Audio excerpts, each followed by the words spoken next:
আসসালামু আলাইকুম। কেউ যদি আমাকে প্রশ্ন করে আপনি কোন দেশে থাকেন, আমি কিন্তু সাবলীলভাবে উত্তর দিই আমি দুবাইতে থাকি।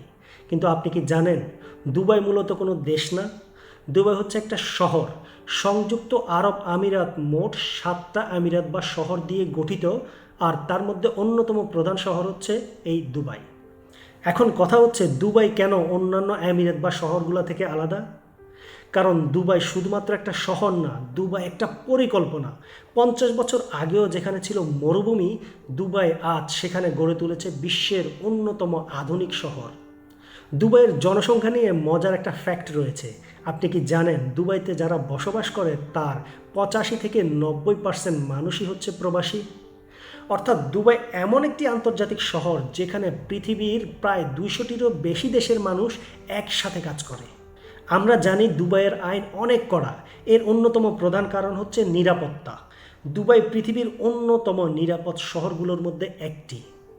দুবাইয়ের আবহাওয়া অনেক গরম, এটা আমাদের সবার জানা, কিন্তু নভেম্বর থেকে ফেব্রুয়ারি মাস এখানে শীতকাল। আর এই সময়টার আবহাওয়া থাকে হালকা ঠান্ডা এবং পরিষ্কার আকাশ, যার জন্য পৃথিবীর বিভিন্ন দেশ থেকে ভ্রমণ পিপাসু মানুষজন এই সময়টাতে দুবাইতে সবচেয়ে বেশি ভিজিট করে। অনেকে মনে করে দুবাই ধনীদের শহর।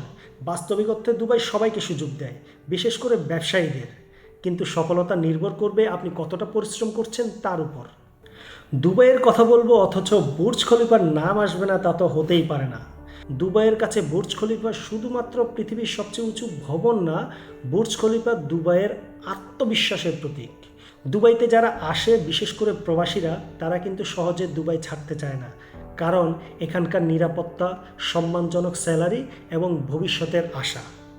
সো দুবাই আমাদের কি শেখায়? দুবাই আমাদের শেখায় সময় নষ্ট করলে সুযোগ হারাবে, পরিশ্রম করলে মূল্য পাবে, আর নিয়ম মানলে জীবন সহজ হবে।